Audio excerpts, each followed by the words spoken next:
Who is the knowledgeable person?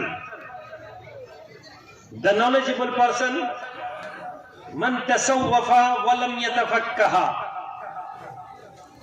दीन के अंदर वो लोग जिनके अंदर तसव्वुफ तो है, तसव्वुफ यानी वो तो जाकिरीन हो जाएंगे, वो तो इल्म तसव्वुफ के बारे में वो बात कहने शुरू करेंगे कि जो जाहिरन तो लगेगा कि ये बहुत ज्यादा इबादत है, वलम यतफक्कहा, but they don't have the knowledge of Quran and Sunnah. वो उनको ये इल्म नहीं होगा कि the root of Islam they don't know. তারা জানবে না ইসলামের বুনিয়াদ কোরআন এবং সুন্নাহর জ্ঞান তাদের জানা নেই। তারা কেবল তসবিহ পড়বে, মাথা হিলিয়ে জিকির করবে, তারা এমন কথা বলবে যেটা অতি অবাস্তব কথাবার্তা বলবে।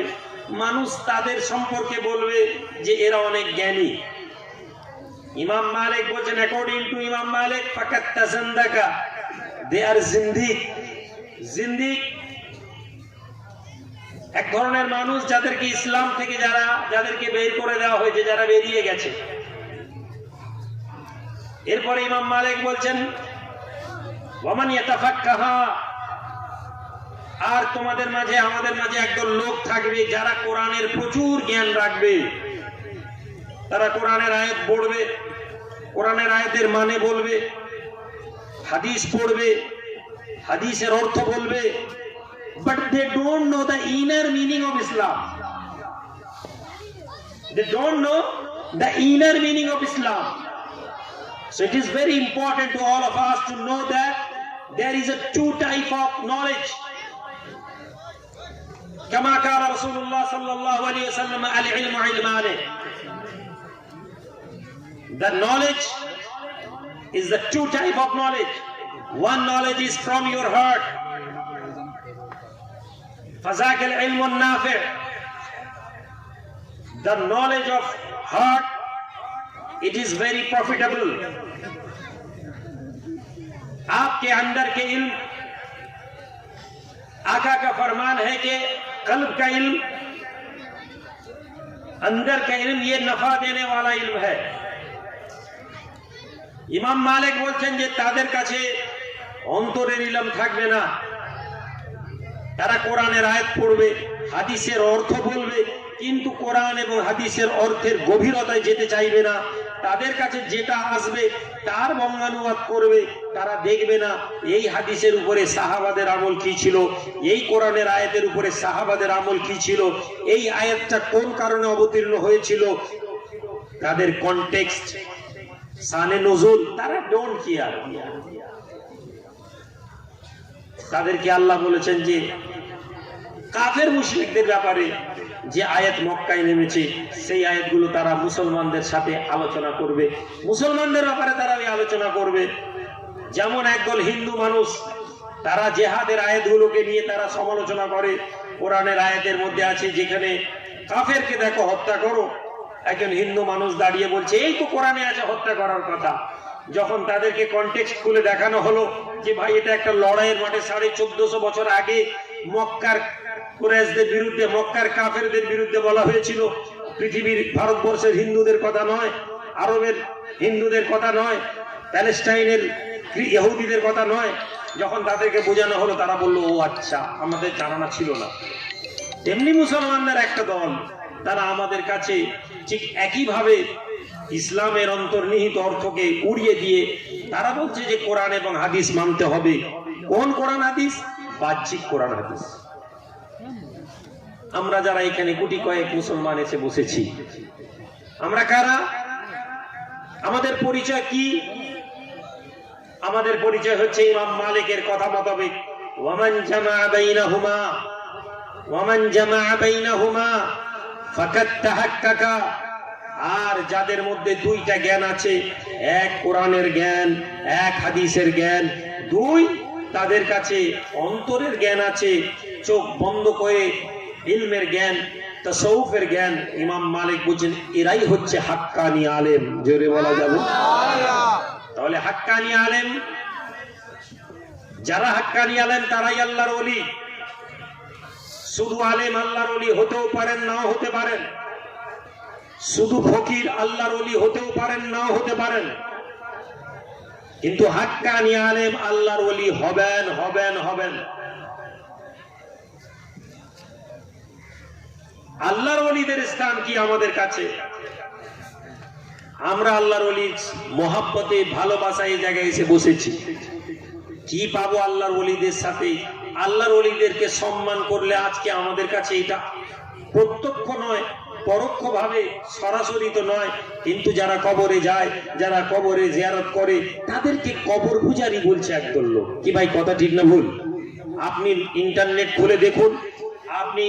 খুলে দেখুন, যে আলেম একটা পাতা কোরআন পড়তে পারে না, যে আলেম এক পাতা হাদিস পড়তে পারে না, যে আলেম একটা কোরআনের আয়াতের ব্যাখ্যা করতে পারে না, যে আলেম একটা কোরআনের আয়াতকে উচ্চারণ করে বলতে পারবে না, সেই আলেম বলছে আমরা তো কবর পূজারি নয়। কবর পূজারি বলতে কি? যে লোক কবরে জিয়ারত করতে যায় তাদেরকেই তারা কবর পূজারি বলে। আমরা এই আল্লাহর ওলির মাজারে এসেছি, আল্লাহওয়ালাদের মাজারে এসেছি। আমরা আল্লাহওয়ালাদেরকে সম্মান করার পূর্বে আসেন আল্লাহ পাক আল্লাহওয়ালাদের সম্পর্কে কি বলেছেন। রাহমাতুল লিল আলামিন, দয়ার নবী, নূর নবী সাহাবাদের উদ্দেশ্যে বলেন, আমার সাহাবারা, যখন আল্লাহ পাক দুনিয়ার জমিনে কোনো মানুষকে ভালোবাসেন, দুনিয়ার জমিনে কাউকে ভালোবাসেন, আল্লাহ পাক জিবরিল আমিনকে ফেরেশতাকে ডাক দেন, এই ফেরেশতা, আমি আল্লাহ অমুকের ছেলে অমুককে ভালোবাসি। ফেরেশতা, তুমিও তাকে ভালোবাসো। দুনিয়ার মানুষ তাকে ভালোবাসে না, দুনিয়ার মানুষ তাকে ওলি বলে জানে না, দুনিয়ার জমিনে এখনো তাকে কেউ ভোলায়েতের স্বপ্ন দেখায়নি। ওই লোক নিজেকে ওলি বলে না, মানুষ তাকে ওলি বলে না। আল্লাহর আসমানে আরশের মাঝে আমার আল্লাহ ওই ব্যক্তিকে নিজের পছন্দের মানুষ বলে ঘোষণা করে দেন। সুবহানাল্লাহ, জোরে বলা যাবে সুবহানাল্লাহ। খাজা বাবা দুনিয়াতে খাজা বাবা হওয়ার আগে আল্লাহর দরবারে তিনি খাজা বাবা হয়ে গেছেন। কেন? নবী বলছেন যে আল্লাহ উমুকের ছেলে উমুককে ভালোবাসেন। ফেরেশতাকে আল্লাহ হুকুম দেন, এই ফেরেশতা আসমানে ঘোষণা করে দাও, আনা উহিব্বু ফুলান ইবনে ফুলান, আমি উমুকের ছেলে উমুককে ভালোবাসি। ফেরেশতা, আসমানের সমস্ত ফেরেশতা যেন ওই লোকটাকে ভালোবাসে। জোরে বলা যাবে না? আর একটু জোরে বলবেন না? আল্লাহ ওয়ালাদের মাজারে বসেছি। আমাদের এই আশাটা কতটা কোরআন সুন্নাহ মোতাবেক, আমাদের এই বসাটা কতটা আল্লাহকে রাজি করার জন্য। আমরা এখানে এসে বসেছি কার জন্য, কিসের জন্য আসবো? হে রব, তোমার নামাজ পড়তে পয়সা লাগে না। হে রব, তোমার লা ইলাহা ইল্লাল্লাহ বলতে পয়সা লাগে না। হে রব, তোমার রোজা রেখে ইফতারি করি নিজের পেটে। হে রব, রোজা রাখি তোমার জন্য, পয়সা লাগে না। হে রব, যদি হজ করি নিজের পয়সায় নিজে হজে যাই, কিন্তু হে রব এমন জায়গায় এসে হাজির হই, এমন কিছু লোকের সামনে দাঁড়াই যাদের কাছে হাজির হওয়ার জন্য পয়সা লাগে, যাদের মজলিসে আসার জন্য পয়সা লাগে, যাদের উপস্থিতি পয়সা লাগে। এত বোকা মানুষ এখানে সব বসে আছে যে পয়সা খরচা করে একজন মানুষের কাছে বসেছে না আল্লাহকে রাজি করার জন্য আমরা এখানে এসেছি, সেই বিষয়টা আগে বুঝে নিই। তাই একজন ছেলেকে বলুন তো, ভাই ৫,০০০ টাকা দে তো, বার করবে না। আল্লাহ ওয়ালাদের মজলিসে এসে বসেছি, আবার জলসা হবে, ১০,০০০ টাকা দাও তো, ওই ছেলে হাত বার করে দিবে। ওই লোক যে তার ছেলেকে ৫০০ টাকা দিয়ে পান খাওয়ার জন্য, তার বাপের কাছে কাপড় কেনার জন্য পায়ের জুতা ছিঁড়ে যায়, ওই লোক ছেলেকে ৫০০ টাকার কাপড় কিনে দিতে চায় না। ওই লোক বসে বসে ৫,০০০ টাকা দিয়ে দিচ্ছে আল্লাহ ওয়ালাদের জন্য। পাগল নাকি তারা? তুমি তো কোনোদিন খরচাই করনি, তুমি তো জলসায় টাকা নিতে এসেছো, টাকা নিয়ে বলেছো কবর পূজা করা যাবে না, কবরে যাওয়া যাবে না। আল্লাহ ওয়ালাদের সম্পর্ক কি তুমি নবীর পড়াই শুনোনি, নবীর কথাই শুনোনি? নবীজি বলছেন যখন আল্লাহ কাউকে ভালোবাসেন, আল্লাহ আসমানে তাকে ভালোবাসেন। আসমান বাসীরা তাকে ভালোবাসেন। ফেরেশতা জমিনে চলে যাও, জমিনে ঘোষণা করে দাও আমি আল্লাহ তাকে ভালোবাসি, ফেরেশতারা তাকে ভালোবাসে, জমিনের মানুষেরাও যেন তাকে ভালোবাসে। কে ভালোবাসে না? বদনসিব, বদকার, হতভাগা, আবু জেহেল, আবু লেহাব, উতবার অনুসারীরা আল্লাহ ওয়ালাদেরকে ভালোবাসতে পারে না। কেন না? আল উলামা ওয়ারাসাতুল আম্বিয়া, আল্লাহর ওলিরা আল্লাহর নবীর ওয়ারিস। জোরে বলুন। যেমন নবীকে উতবা, সাহেবা, আবু জেহেল, আবু লাহাব মানতে পারেনি, তেমনি আল্লাহর ওলিদেরকে তাদেরই অনুসারীরা মানতে পারবে না।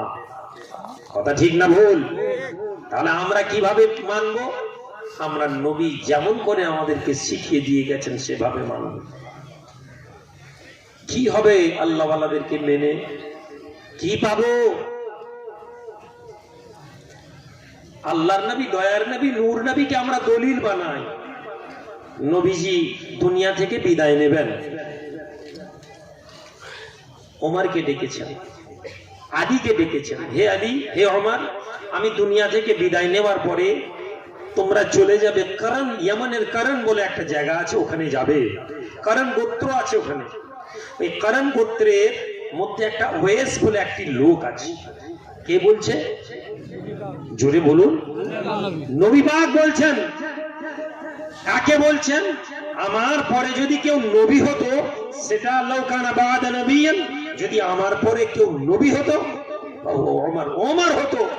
নবীর পরে যোগ্যতা সম্পন্ন লোকেদের মধ্যে যে মানুষ, সেই ওমরকে নবীজি বলছেন চলে যাবে। কাকে বলছেন? আলী। কে আলী?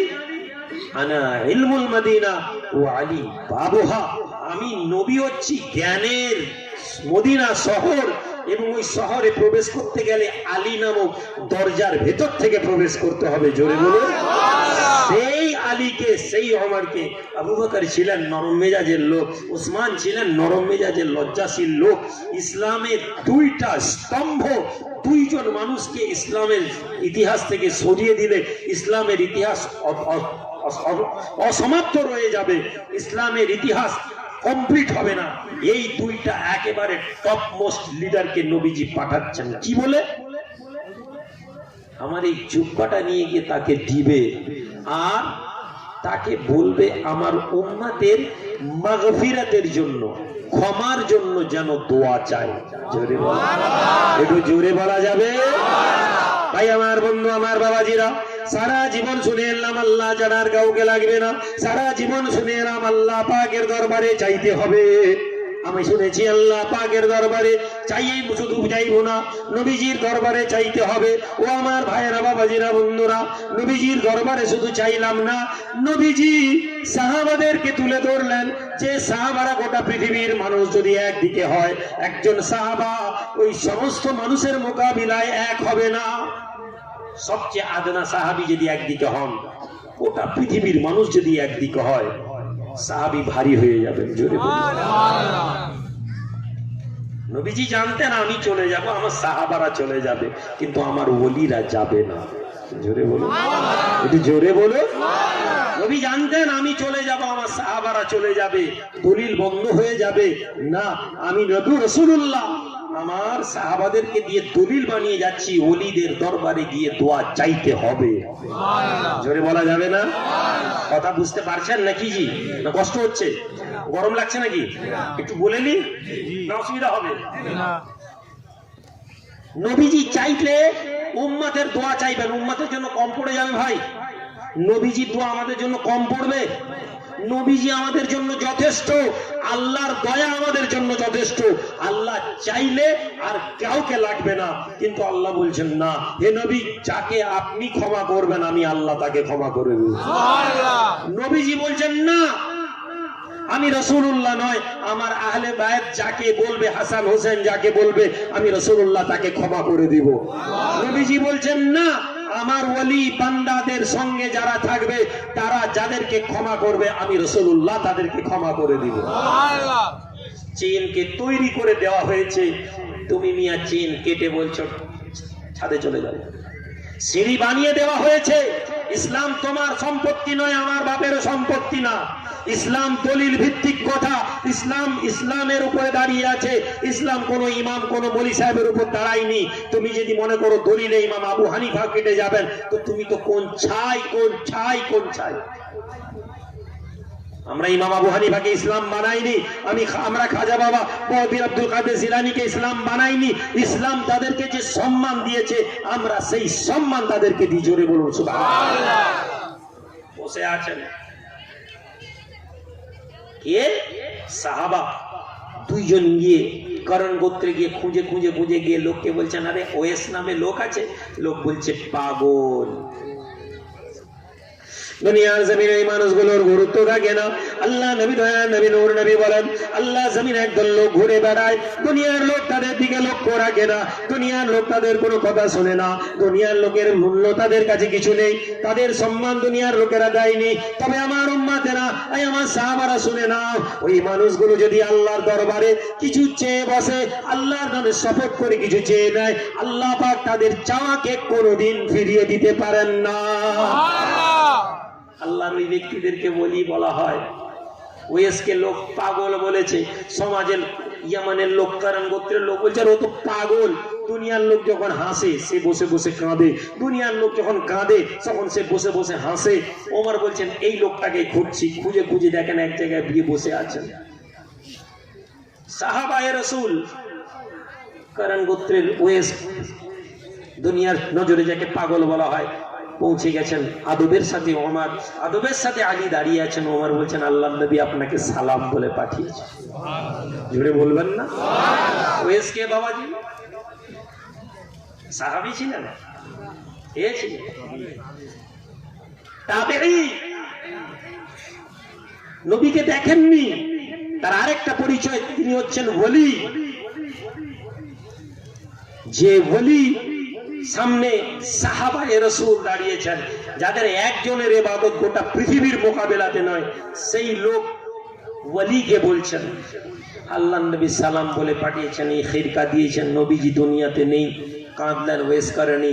হিম্মত হয়নি আবু বকরের, হিম্মত হয়নি ওমরের, আলীর, যে তাকে চুপ করিয়ে দেন। চুপচাপ কিছুক্ষণ পরে ওমর বলছেন যে আল্লাহর নবী মাগফিরাতের, উম্মতের মাগফিরাতের জন্য দোয়া চাইতে বলেছেন। হাত তুলেছেন তাবেঈ, হাত তুলেছেন আল্লাহর ওলি, হাত তুলেছেন আল্লাহর ওলি। পিছনে সাহাবারা আমিন আমিন করছেন। জোরে বলা যাবে? তুমি বলছো ওলির দরবারে গেল কেন? ওলির দরবারে গেলে শিরক হয়ে যাবে, ওলির দরবারে হাজির হলে কবর পূজা হয়ে যাবে। আরে পূজা তো আমরা আল্লাহ ছাড়া কারো দুনিয়ার জমিনে কারো ইবাদত করি না, আল্লাহর জমিনে আল্লাহ ছাড়া কাউকে মানি না, কিন্তু আল্লাহকে মানি বলেই আল্লাহর ওলিদেরকে মানি। জোরে বলুন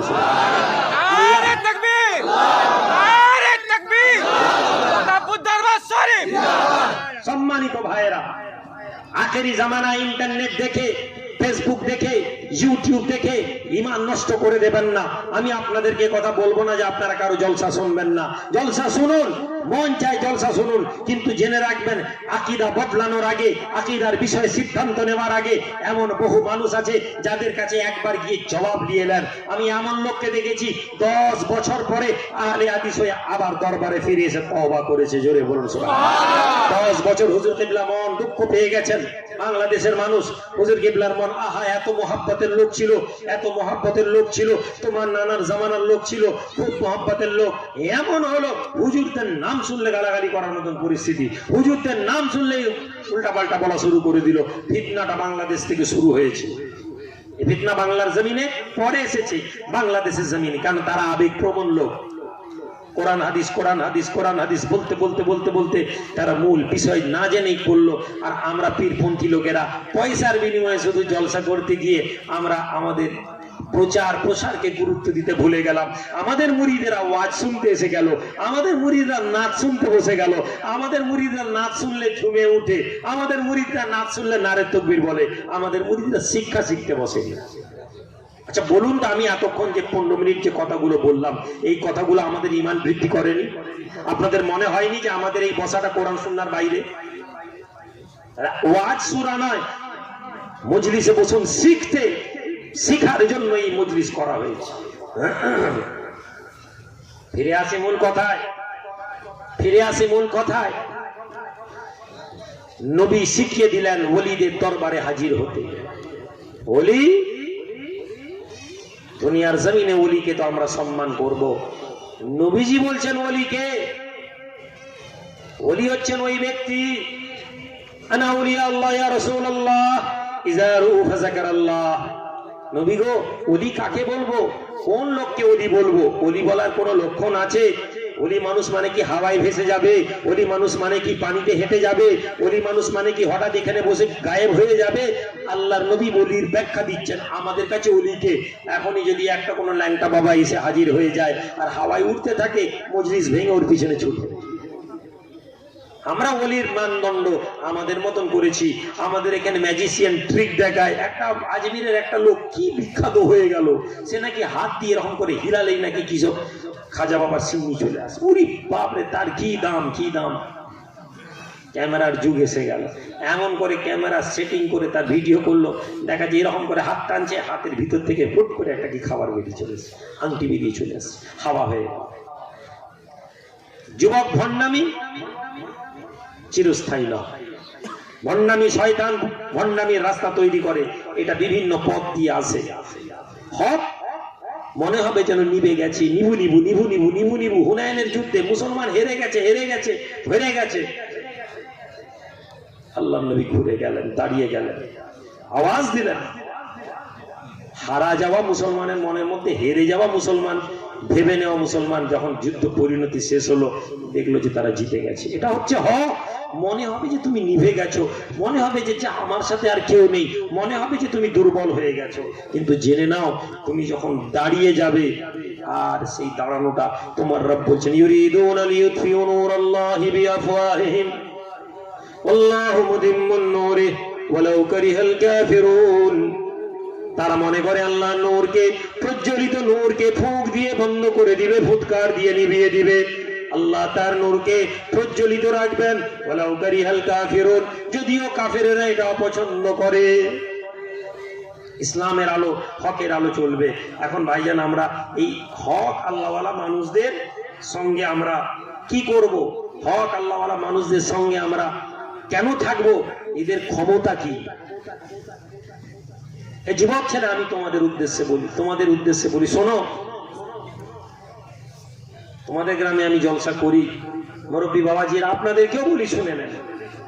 এখানে রহমতনগর, 3 নম্বর, পটিয়া, মালিসাই, মালগুদাম, সব জায়গার আপনারা লোক এসে বসে আছেন। আমরা তো আমাদের মহল্লায় জলসা করি, তাহলে কেন এখানে আসছি, কেন এখানে এসে বসেছি? শোনেন, আমি আমার জীবনের একটি বিষয় আমি উসুল বানিয়ে রেখেছি। হুজুর কিবলার কথাকে আমি সব সময় মান্যতা দিই। তিনি আমাকে এখানে এই মানুষটির ব্যাপারে বলে গিয়েছেন। কায়পাদের বুখারী স্যার রহমতুল্লাহ আলাইহি, বুখারী বাবা, তার তো মাকামের কোনো কথা বলার তুলনা নেই আমাদের কাছে। কিন্তু আমি হুজুর কিবলাকে বলতে শুনেছি যে আমি টাঙ্গি বাবাকে যখন যেতাম, উনি তো বেশি দিন দুনিয়া থেকে পর্দা নেননি, কি গো, তাই না? পুরোনো অনেক লোক আছেন যারা হয়তো দেখেছেন এখানে, আপনারা হয়তো জানেন না। আব্বা বলছেন, আমি আমার যৌবনে আমি যেতাম কায়পাদারে গিয়ে বসতাম, কায়পাদার থেকে যখন বেরিয়ে আসতাম, এসে রাতের বেলা আমি হেঁটে হেঁটে আসতাম এখানে। উনার টাক কোড় হয়ে গেছিল, উনি দিনের বেলা এক জায়গায় বসে থাকতেন চুপচাপ, চলাফেরা করতে পারতেন না।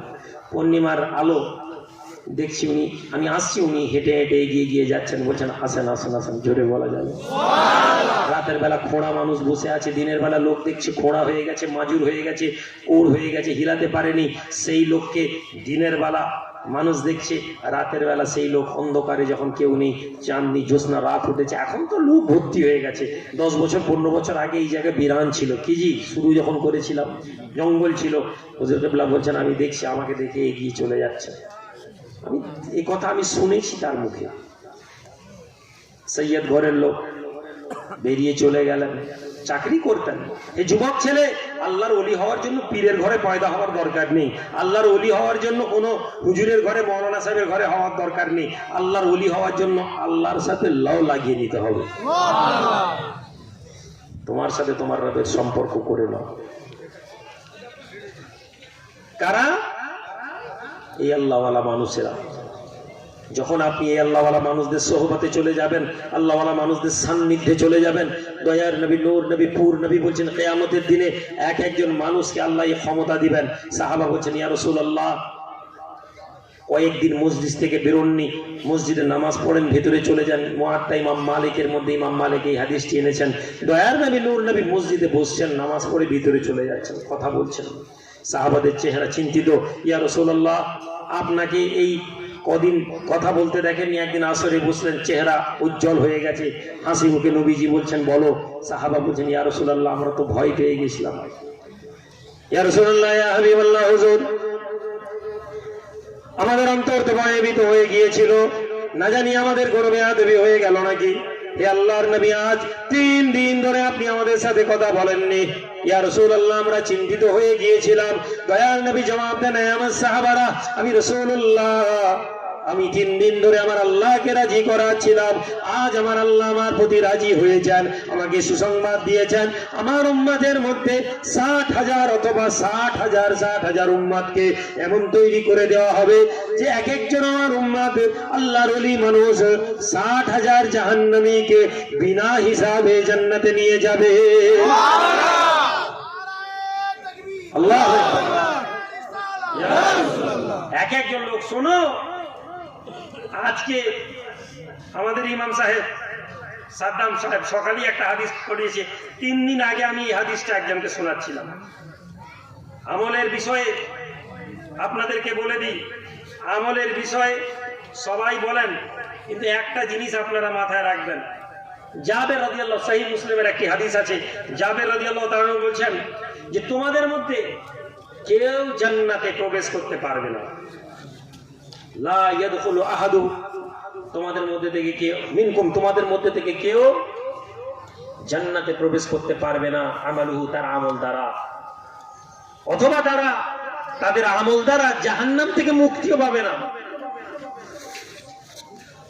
দয়ার নবী বলে বলছেন আমিও, অর্থাৎ আমি রাসূলুল্লাহ, আমিও আল্লাহর রহমতের মাধ্যম থেকে জান্নাতে প্রবেশ করব।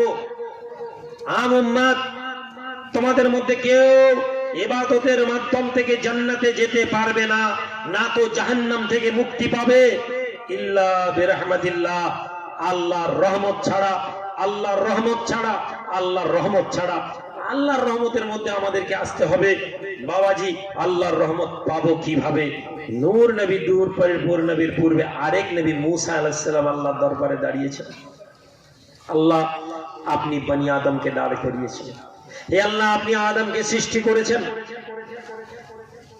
এবং তার অন্তরে অনুফিকা, তার শরীরের মধ্যে রূহকে ফুঁকে দিয়েছেন। হে আল্লাহ, আদমের অন্যায় করে তাদেরকে জমিনে তাড়িয়েছেন, আবার তারা তওবা করেছে, তাদের কবুল করেছেন। হে আল্লাহ, আদমকে সম্মানিত করে তাকে জান্নাত দিয়েছেন। হে আল্লাহ রাব্বুল আলামিন, আদমের উপর আপনি এত দয়া করেছেন। হে আল্লাহ, আদম শুকরিয়া আদা করবে কি করে? বনি আদম আপনার শুকরিয়া আদা করবে কি করে? যুবকেরা শুনে নাও, বাইরে থেকে বসে সময় নষ্ট করোনি। সময় নষ্ট করার জন্য তুমি এখানে আসোনি। তোমার ঈমান নড়বড়ে, তোমার ঈমান দুর্বল, তুমি এখানে বসেছো, তুমি ধর্ম জানো না, তুমি মনে করেছো মরবো, এমনি দুনিয়াতে যেমন হই হই করে পার হয়ে গেছি তেমনি পার হয়ে যাব। তোমাকে পার হওয়ার রাস্তাগুলো বলে নিয়ে যাচ্ছি। অনেক ইবাদত বলছি না, সামান্যতম ইবাদত, এটাও যদি তুমি না শিখে যাও তাহলে আমার মতন হতভাগা কেউ নেই, তোমার মতন হতভাগা কেউ নেই। নবী আদমকে কেমন করে আল্লাহ শুকরিয়া আদা করবে? কে বলছে? মূসা নবী। জবাব দিচ্ছেন আল্লাহ, হে আল্লাহর বান্দা মূসা, আমি বনি আদমকে আমি তৈরি করেছি, তার শরীরের রূহকে ফুঁকে দিয়েছি, তাকে আমি জান্নাত থেকে বার করে তওবা কবুল করেছি। বনি আদমকে শ্রেষ্ঠ সম্মান দিয়েছি। বনি আদমের তওবা যেমন হবে তবু কবুল করব। এই এত প্রতিদানে বনি আদম শুধু একটা কথা বলবে, বনি আদম আমাকে বলবে আলহামদুলিল্লাহ। এই শব্দ যদি বনি আদম আমাকে বলে দেয়, আমার প্রতি তার ধারণা রাখে আল্লাহর শুকরিয়া আদা, এ কথা বললে আমি আল্লাহ তার প্রতি রাজি হয়ে যাব। কোনদিন মনের মধ্যে অন্তর থেকে আলহামদুলিল্লাহ বলেছেন? বসেছেন সারা জীবন খালি অভিযোগ, হায় হায় গাড়ি হলো নি, বাড়ি হলো নি, ফ্যাক্টরি হলো নি, টাকা হলো নি, মাল হলো নি, গুদাম হলো নি, সারা জীবন বলছেন। কখনো বলেছেন আল্লাহ মোটরসাইকেলটা তো দিয়েছো, আল্লাহ ঘর ছিল নি, দেশে এখানে লোহা গুড়িয়ে প্লাস্টিক গুড়িয়ে গাড়ি কেটে এখান থেকে যে টাকা করেছি, দেশে 2 বিঘা জমি করেছি, আল্লাহ কেউ চিনত না, এখন এলাকার লোক আমাকে সম্মান করে স্টেজে বসায়, আল্লাহ আমি তো কিছুই ছিলাম না, এত আপনি দিয়েছেন। শুয়ে শুয়ে আলহামদুলিল্লাহ কখনো বলেছেন? যদি না বলে থাকেন, এখনই সন্তুষ্টির সাথে আল্লাহর দরবারে আপনি আর আপনার রব জানবেন, সর্বোচ্চ ভাবে মোহাব্বতের সাথে আল্লাহর দরবারে বলি আলহামদুলিল্লাহ। হে আল্লাহ, তুমি যা দিয়েছো তার জন্য তোমার শুকরিয়া। জোরে বলুন আমিন। এরপরে মুসা নবী বলেন, আল্লাহ যখন বান্দা সিজদায় যায়, আপনাকে ডাক দেয়, আপনি কি জবাব দেন? আল্লাহ বলছেন আমি জবাব দিই। আল্লাহ বান্দা আপনাকে কিভাবে ডাকবে? আল্লাহ বলছেন বান্দা বলবে ইয়া রব্বি। নবী মুসা আল্লাহকে বলেন, আল্লাহ বান্দা যদি ইয়া রব্বি বলে ডাক দেয়, আপনি কি বলে জবাব দেন? আল্লাহ বলেন আমি বলি লব্বাইকা আবদি, লব্বাইকা আবদি, হে আমার বান্দা আমি শুনছি। নবী মুসা বলেন হে রব্বি, যখন বান্দা সিজদার মধ্যে থেকে বসে উঠে পড়ে এবং আপনাকে দোয়া চায়, আপনাকে ডাক দেয় ইয়া রব বলে, আপনি কি জবাব দেন? আল্লাহ বলেন আমি জবাব দিয়া। এরপরে নবী মুসা আপনার জন্য, আমার জন্য, আমাদের মতন গুনাহগার পাপী ধাপী বান্দার কথা বলেন, হে আমার রব, যখন কোন গুনাহগার বান্দা, ওই গুনাহগার বান্দা যে আপনার নাম নিতে পারেনি, ওই গুনাহগার বান্দা যে আপনার প্রশংসা করতে পারেনি, ওই গুনাহগার বান্দা যখন আপনার ইবাদত করতে পারেনি, ওই গুনাহগার বান্দা যদি আপনাকে ডাক দেয় ইয়া রব বলে, হে আমার মালিক, হে আমার রব, আপনি কি বলেন বান্দার ওই ডাকে কি আপনি জবাব দেন? এতক্ষণ আল্লাহ বলেন আমি বলি ইয়া আবদি লব্বাইক ইয়া আবদি, একবার জবাব দিয়ে আমার বান্দা আমি শুনছি, কিন্তু আমার গুনাহগার বান্দা, আমার অসহায় বান্দা যখন আমাকে ইয়া রব বলে ডাক দেয়, আমি জবাব দিই লব্বাইক ইয়া আবদি, লব্বাইক ইয়া আবদি, লব্বাইক ইয়া আবদি। সুবহানাল্লাহ। মা বাপের খোড়া ছেলে যেমন বাপ মাকে ডাক দিলে, হ্যান্ডিক্যাপ ছেলে যখন ডাক দেয় মা বাপ তার ডাকে তাড়াতাড়ি সাড়া দেয়, তেমনি গুনাহগার বান্দা যখন আল্লাহকে ডাক দেয়, আল্লাহ বলেন আমি বেশি বেশি তার ডাকে সাড়া দিই। জোরে বলুন। সম্মানিত হাজিরিন, সম্মানিত মুসল্লি, সম্মানিত মুসল্লি, আমি আপনাদেরকে ওয়াজ শোনানোর জন্য আসিনি। এই মানুষদের সোহবতের সাথে সম্পর্ক স্থাপন করুন। এই উড়িষ্যার যুবকেরা, জওয়ানেরা, এই মাজারের সাথে সম্পর্ক স্থাপন করুন। এই আল্লাহওয়ালার মানুষের সাথে রুহানিয়াতের সম্পর্ক স্থাপন করুন।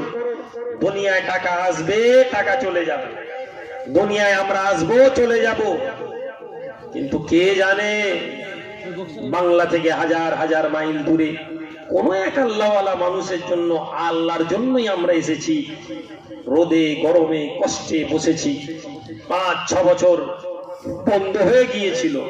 এই 5-6 বছরের পরিস্থিতি দেখুন, আশেপাশে কত বিপদ, কত মুসিবত, কত খারাপের দিকে আমরা নেমে গেছি।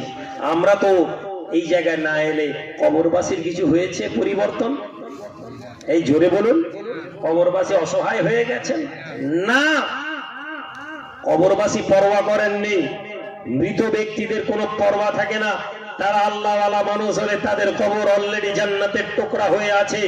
কিন্তু ফুরফুরার মেজলা হুজুর পীর কেবলা রাহমাতুল্লাহ আলাইহি পীর আবু জাফর সিদ্দিকী বলেন, মানুষ যখন দুনিয়ার জমিনে থাকে সে ব্যস্ততার মধ্যে থাকে, কবরে যখন আল্লাহওয়ালা মানুষেরা কবরে চলে যান, আল্লাহ তাদের ক্ষমতাকে আরো বাড়িয়ে দেন। জোরে বলে কবর থেকে, আমি এ কথা মাইকে বলা পছন্দ করিনি, কিন্তু তারপরেও আপনাদেরকে বলি, শুনে নিন।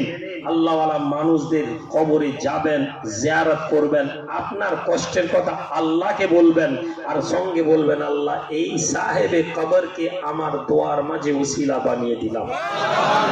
কে বললো ওসিলা চাইলে, ওসিলা করলে কাফের হয়ে যাবে, মুশরিক হয়ে যাবে, বেদাত হয়ে যাবে, জাহান্নামে যাক। আমি আমার রবকে মানি, আমার নবীকে মানি, আমার নবী দেখিয়ে দিয়ে গেছেন, আমার আল্লাহ নবীকে ওসিলা বানিয়েছেন, সাহাবারা ওসিলা বানিয়েছেন, আমরা ওসিলা বানাবো। আমার কাছে চিত্র পরিষ্কার। আপনি মানবেন অথবা মানবেন না, এটা আপনার ইখতিয়ারে।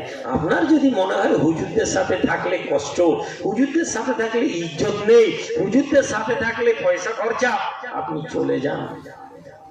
আপনার পূর্বেও একদল লোক এটা ভেবেছিল, আপনিও ভাবছেন, আপনার পরেও ভাববে। বড় পীর আব্দুল কাদের জিলানী, তখন একদল লোক বড় পীর আব্দুল কাদের জিলানীকে মিটিয়ে দিবে বলেছিল, খাজা মঈনুদ্দিন চিশতি আজমেরীকে মিটিয়ে দিবে বলেছে, পীরতন্ত্রকে মিটিয়ে দিবে বলেছে। সেদিনও পীরতন্ত্র ছিল, আজও আছে, কিয়ামত পর্যন্ত থাকবে। যেদিন পীরতন্ত্র হাক্কানি পীরেরা থাকবেন না, শুনে রেখে দিন, আওলাদদেরকে বলবেন দেখে নিবি, ওই দিন কিয়ামত এসে যাবে, কিয়ামত হয়ে যাবে। নবীজির হুকুম, আল্লাহর নেক বান্দারা দুনিয়ার জমিনে থাকলে আল্লাহ কষ্ট দেবেন না। নেক বান্দাদেরকে আল্লাহ সম্মান করেন, আল্লাহ লেহাজ করেন, আল্লাহ নেক বান্দাদেরকে কখনো কষ্ট দেন না। বরং যারা নেক বান্দাদের বিরুদ্ধে বিরূপ কথাবার্তা বলে, নবীজি বলছেন মান আদা আলী ওয়ালিয়ান, আল্লাহ পাক বলেন আমার বান্দা বান্দীরা, যারা আমার ওলি বান্দার বিরুদ্ধে আদাওয়াতি করবে, যারা আমার ওলি বান্দাদের বিরুদ্ধে হিংসা করবে, যারা আমার ওলি বান্দাদের খেলাফ চলে যাবে, মানে আলী ওয়ালিয়ান ফাকাদ আযানতু বিল হারবে, আমি আল্লাহ তাদের বিরুদ্ধে যুদ্ধ ঘোষণা করে দেব। ভাই আমার, বন্ধু আমার, বাবাজিরা, ওই মানুষদেরকে খুঁজে পাওয়া যাবে না, ওই লোকেদেরকে খুঁজে পাওয়া যাবে না যারা আল্লাহ আল্লাহর রাসূলের সম্পর্কে আমাদেরকে দাওয়াত দিয়েছিল কিন্তু সঠিক দাওয়াত দেয়নি, যারা নবীজির সম্মানকে মানুষ হিসাবে দেখাতে চেয়েছিল, ওই লোকগুলোকে আপনি দেখতে পাবেন না। কিন্তু ওই দিন যারা নবীজির মহব্বত আমাদের অন্তরে দিয়েছিল, খাজা মঈনুদ্দিন চিশতি আজমেরী, বড় পীর আব্দুল কাদের জিলানী, মঈনুদ্দিন নকশবন্দি, সমস্ত আল্লাহওয়ালা মানুষদেরকে সেদিনও মানুষ মনে রেখেছে, আজও রাখবে, কিয়ামত পর্যন্ত তাদেরকে আমরা মনে রাখবো। সুতরাং আমি আবেদন করে যাব, আমরা এই মজলিসটা কায়েম রাখবো জি। একটু আল্লাহর দরবারে উচ্চ স্বরে তাকবীর দেন তো, নারে তাকবীর। পিছনের সবাই কি তাকবীর দিয়েছেন আপনারা? আরেকবার তাকবীর দিন। যারা তাকবীর দেবেন না তারা তাকবীর দেবেন না, যাদের মনে হয়েছে না আমরা এই নাটা সম্পর্ক স্থাপন করব না, আর যাদের মনে হবে যে না আমরা সম্পর্ক স্থাপন করব, বাবাজি 2000, 1000, 5000 টাকা হয়তো নজরানা চাঁদা দিয়েছেন এই মজলিস কায়েম করার জন্য। আমি সকালবেলা এসে দেখছি, ঠান্ডার টাইম, এখন তো গরম লাগছে, সকালবেলা আপনাদের উড়িষ্যার মাটি ভোরে রাতের দিকে ঠান্ডা হয়, আবার সকালে গরম হয়। ছেলেগুলো ডেকচি দিয়ে ঠান্ডায় থরথর করে কাঁপছে, কিছু ছেলে রান্না করছে, হাতগুলো বরফের মতন ঠান্ডা মোসাফা করছে। বাবাজি বুঝতে পারিনি, আমরা বলি এই যে ছাতার মধ্যে বসে আছি, জানি না এর বর্তবা কি, রোদে যারা বসে আছে তারা জানে। মাথার উপরে ছাতা হয়ে কিছু লোক আমাদেরকে ভালো কাজ করানোর চেষ্টা করছে, আমরা অপছন্দ করি। কিছু যুবক ছেলেদেরকে বলি যারা আপনারা মেহনত করছেন, আমি কারো নাম বলতে পারবো না, হয়তো কারো বলবো কারো বলবো না, আপনারা দুঃখ পেয়ে যাবেন। কোথাও না কোথাও নামের ভিখারি হয়ে গেছি আমরা, আগে ছিল না। আগে এলাকার ইমাম সাহেবের নাম যদি বলে দিই, ইমাম সাহেব ভালো কাজ করেছে, গোটা গ্রাম তাতেই খুশি। আজকে যদি ইমাম সাহেব দিয়ে 10 জনের নাম বলি, 11 নম্বর লোকগুলো আমার নামটা তো কই ভাইজান বললো, কেননা আমরা নাম খুঁজি। গোটা গ্রামের নাম যদি বলে দিই তারপরেও আমরা সন্তুষ্ট হতে পারি না, কেননা কাজগুলো আমরা আল্লাহর জন্য করি না। কিন্তু আমি আপনাদেরকে বলি যে কাজ আল্লাহর জন্য আমরা করব, কাজ আল্লাহর জন্য করব, আর সেই করার অঙ্গীকার আল্লাহর তাকবীর দিয়ে আমরা অঙ্গীকারবদ্ধ হব। তাকবীর দেন, লিল্লাহি তাকবীর, নারায়ে তাকবীর, নারায়ে তাকবীর। আমরা অঙ্গীকারবদ্ধ হয়ে গেলাম আল্লাহর দরবারে। আল্লাহ আমরা চেষ্টা করব, তুমি তৌফিক দাও, বলুন আল্লাহুম্মা আমিন।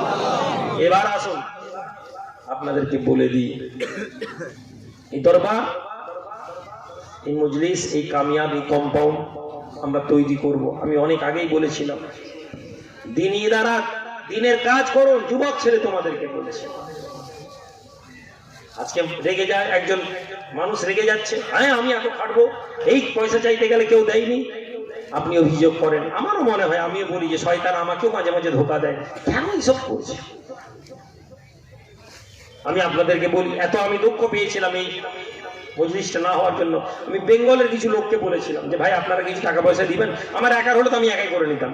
আমি একটা ওখানে ছোট করে সব রেছেন, আমি তো বিরিয়ানি রান্না করতে বলিনি, আমি তো চালা করতে বলিনি, আমরা করেছি ব্যস্ত। আমরা আসবো, জিয়ারত করবো, দোয়া চাইবো, চলে যাবো, এটাই আমাদের জন্য যথেষ্ট। কবরবাসীর কাছে বিরিয়ানি যাক অথবা লাড্ডু খান, এটা তো আমরা আমাদের জন্য খাচ্ছি, তাই না জি? এটা আমাদের মেহমানদারি, এটা কবরবাসীর তো কিছু লাভ নেই। আপনি খেলে, আপনি খাওয়ালে, আপনার জন্য দোয়াটা তারা করবেন, আল্লাহ এই মানুষগুলো আমাদের জন্য কাজ করেছে, সুবহানাল্লাহ বলা যাবে না? তাহলে আমাদেরকে কাজ করতে হবে। কেমন কাজ করব? একজন ছেলে, যে ছেলে কাজ করতে গিয়ে বিরক্ত হয়ে যাও, শোনো তোমাকে বলছি, একা কাজ করছে তো নিখিও একা নিবে, তখন মনে হবে হায় হায় ওই লাঠিটাও যে সরিয়েছিল ওটাও যদি আমি করে দিতাম, হায় হায় ওই ডেকচিটা যে সারা রাত জেগে রান্না করলাম ডেকচিটা যে যদি গাড়িতে তুলে আমি যদি পৌঁছে দিতাম, ওই নেকিটাও যদি আমি পেতাম, জর্রা জর্রা পরিমাণ নেকির জন্য আফসোস করবে। তুমি এখানে বসেছো, কেমন নেকিটা? বসে আছেন দোকানে, একজন পার্টি এসেছে, ভাই প্লাস্টিক কত করে, লোহা কত করে, আপনি বলছেন 40 টাকা। ধর ভাই তুমি চিটিং মার, 40 টাকা এত বাজারে দাম, আপনাকে উল্টা পাল্টা করে বলে, আপনি গাল দেন তাকে? পার্টি আমরা যারা ব্যবসা করতে নেমেছি তারা গাল দিই? আচ্ছা আরে ভাই তোমার রেটটা বলো, তোমার রেটটা বলো। না ভাই তুমি একদম বাজে লোক, তুমি ভুলভাল রেট, আরে তোমার রেটটা বলো না। কি আপনি কেন এটা করেন? আপনি এই জন্য করেন যে মালটা যদি আমি নিতে পারি 40 কেন 42 যদি নিতে পারি, আমি আরো 5 টাকা লাভ পাবো, বুঝানোর জন্য বলছি। কোম্পানির শোরুমের লোক এসছে, স্যার আমি স্কুটিটা মোটরসাইকেলটা ড্রাইভ দিতে এসেছি, মোটরসাইকেলটা নিন। আপনি 1-2 চক্কর খেয়ে, ধর তোমার মোটরসাইকেল ভালো না, এ হ্যালবাল করে, স্টারিং ভালো না, এর পিক আপ ভালো নাই, ও কখনো আপনাকে গাল দেয়? ও গালে না স্যার, আসলে নতুন গাড়ি, সে আপনাকে খুশি করে। কেন? আপনাকে দিয়ে সে মোটরসাইকেলটা যদি দিতে পারে কোম্পানির কাছে, তার লাভ হবে। আপনি যদি মালটা বিক্রি করতে পারেন, আপনার কাছে লাভ হবে। কিসের জন্য? আপনি লাভের খুঁজেন, লাভ। আমি আপনাদেরকে জোর করি, আপনাদেরকে চেষ্টা করি, আপনারা এই মেহনত করেন, একটু কাজ করেন, আল্লাহর রাস্তায় আসেন। আপনারা জেনে রাখুন, আমিও আমার লাভের জন্য করি। আপনাদেরকেও বলবো, কে সাথ দিল কে দিল না এটা দেখবেন না। অর্থের বিনিময়ে আমাদের মাপকাঠি করা হবে না, আল্লাহর দরবারে আমাদেরকে প্রশ্ন করা হবে না, টাঙ্গি বাবার মাজারে 5 লাখ টাকা কেন কালেকশন হলো না, এ প্রশ্ন করা হবে না। কিন্তু আমরা যদি টাঙ্গি বাবার মাজারে, বুখারী বাবার মাজারে নিয়ত করে যদি আমরা সব রেশানি করি, আর আল্লাহর দরবারে যদি আমরা একত্রিত হয়ে যুবক ছেলে জওয়ান ছেলেদেরকে নিয়ে এক হতে পারি, তাহলে জেনে নিন এটাই আমাদের কামিয়াবি হয়ে যাবে। যুবক ছেলে, তোমাদেরকে বলছি বাবা, চেষ্টা করো ভালো কাজের দিকে আসার, চেষ্টা করো মানুষকে দাওয়াত দেওয়ার, চেষ্টা করো মানুষকে আল্লাহর রাস্তায় আহ্বান করার।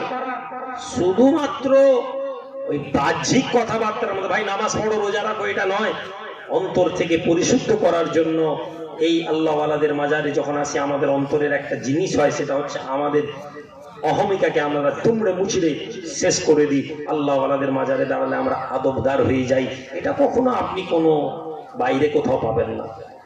আল্লাহওয়ালাদের মাজারে এলে আমরা আদব শিখি, যে আদবটা আমাদের ঈমানকে বাড়তে সাহায্য করে। কথা বুঝছেন না জি? বুঝেননি? সুতরাং আগামী বছর আমরা একটা মুকাররর ডেট করব। এবছর তাড়াতাড়ি করা হয়ে গেছে, একটা বড় প্যান্ডেল করে সুন্দর করে আমরা জি আগামী বছর একটা মুকাররর ডেট করতে চাইছি। ভাই আপনারা সহমত হবেন ইনশাআল্লাহ? বলেন। যেহেতু আপনাদের 7ই ডিসেম্বরের দিকে ছুটি থাকে, তাই না জি? আমাদের 4 বস্তির বিভিন্ন নেতৃত্বরা বড় বড় যারা ছিলেন, আমি তাদেরকে নিয়ে, ইয়ং ছেলেরাও শুনেছে, আগামী বছর 7ই ডিসেম্বর, এবং এই 7ই ডিসেম্বরটা মুকাররর করতে চাইছি। আপনাদের সহমত আছে ভাই? ইনশাআল্লাহ বলুন। ঠিক আছে, আমরা 7ই ডিসেম্বর আগামী বছর 2024 শনিবার আবার একটা ওসিয়ত করে যাই। আমি থাকি অথবা না থাকি, প্যান্ডেল হোক অথবা না হোক, আমি সব ছেলেদেরকে এটা ওসিয়ত করে যাচ্ছি। এই যুবক, তুমি চাইবে না, তোমার যদি মনে হয় কেউ নেই, তোমরা 3-4 জন ছেলে মিলে এলাকার ইমাম সাহেবকে, কোনো আলেমকে, কোনো মৌলানাকে নিয়ে সেখানে দোয়া চেয়ে দিবে। আমি যদি কবরেও চলে যাই, আমি আল্লাহর কাছে এটা বলতে পারবো যে আল্লাহ তোমার দয়াতে তোমার কিছু বান্দারা তোমার নেক বান্দাদের সহবতে আছে। আমি যদি আপনাদের মাঝে নাও থাকি, আমার খবর হয়তো আপনি মরলাম না, কোথাও এমন জায়গায় থাকলাম, হয়তো আমাকে এইভাবে আর পেলেন না, এমনও হতে পারে। অবাক হওয়ার কিছু নয়। যদি আমাকে এইভাবে আপনাদের মাঝে না পান, অবাক হবেন না। সেদিন বুঝতে পারবেন আমি কেন এই কথাগুলো আজকে বলেছিলাম। আমি যেটা বলছি সেটা হচ্ছে যে এই আমলগুলো করবেন ভাই। এই আমল আপনাদের জন্য নয়, আমার জন্য নয়, আমাদের সমাজের জন্য, আমাদের আওলাদদের জন্য। আমরা আমাদের ছেলে মেয়ের, আমাদের বাপ চাচারা আজকে এই হানিফ মালিদা ভাইকে, আব্দুল হাকিম ভাইকে, বুড়ো লোকগুলোকে, এই সিনিয়র যারা লোক এদেরকে দেখছিলাম। রওশন ভাই বসে আছে, রবিউল ভাই বসে আছে, বলেন আল্লাহ পয়সার অভাব দেয়নি? কত যুবক ছেলে বাইরে বসে আছেন, আল্লাহ টাকা দেয়নি? আমরা বসে আছি কিসের জন্য? পয়সা হোক, ইজ্জত হোক, গাড়ি হোক, আমরা বুঝতে পেরেছি যে আল্লাহ ওয়ালাদের জুতাতেই আমাদের সম্মান। কি ভাই ঠিক না ভুল? আমরা এটা আমাদেরকে বোঝাতে পেরেছি। শয়তান আমাদেরকে ধোঁকা দিতে পারেনি। ওই পশ্চিম মেদিনীপুর থেকে রবিউল সাহেব, মইদুল সাহেব, মনিরুল সাহেব কোটি কোটি টাকার ব্যবসা করে, আল্লাহ দিয়েছে, বসে আছে। আমরা এটা শিখতে পেরেছি যে আল্লাহ ওয়ালাদের জুতা পাওয়াতেই আল্লাহ আমাদের দুনিয়া এবং আখিরাতে কামিয়াব রেখেছে। জোরে বলুন সুবহানাল্লাহ। সারা জীবন নিজেরা যেমন শিখবো, আমাদের আওলাদদেরকেও শিখিয়ে যাব আল্লাহ ওয়ালাদের সাথে সোহবতে যাওয়া। দুনিয়াদারি বিষয়, কিছু চাইতে হয়। আগামী বছর ইনশাআল্লাহ সব এই ছোট করে করা হয়েছে, তাতে এত খরচ। আগামী বছর আরেকটু সুন্দর করে করব। আমি বলেছি আমরা এই বাউন্ডারিটা ঘিরে দেওয়ার পরবর্তীকালে কিছু কাজ, যদি কিছু ইস্তেঞ্জা করার, ল্যাট্রিন বাথরুমেরও ব্যবস্থা করার নিয়ত করা হয়েছে। কিছু পয়সা যা বাঁচবে, আমি একটা কথা আবার বলে দিয়ে যাচ্ছি, টাঙ্গি বাবার মাজারের জলসা যা পয়সা উঠবে, যা খরচ হবে, আপনাদের 8-10 জন সব গ্রামের লোক আছে, এই পয়সা যেন এখানেই খরচ হয়, না হলে কিন্তু বিপদ হবে। আমি এইটুকুন কথা বলে দিয়ে গেলাম। চালাকি ভালো, অতি চালাকি ভালো নয়। ভালো কাজের টাকা ভালো কাজে। আমি রুহুল আমিন বলছি দরবারে মসজিদের জন্য 10,000 টাকা খরচ করব। আপনি বলছেন 5টা মসজিদ। মসজিদ তো মসজিদ না বাবাজি। ওমর আইয়ামে জাহেলিয়াতের জামানায় নিয়ত করেছিলেন ওমরা করবেন, ঈমান নিয়ে এসেছেন। আইয়ামে জাহেলিয়াতে কি আছে?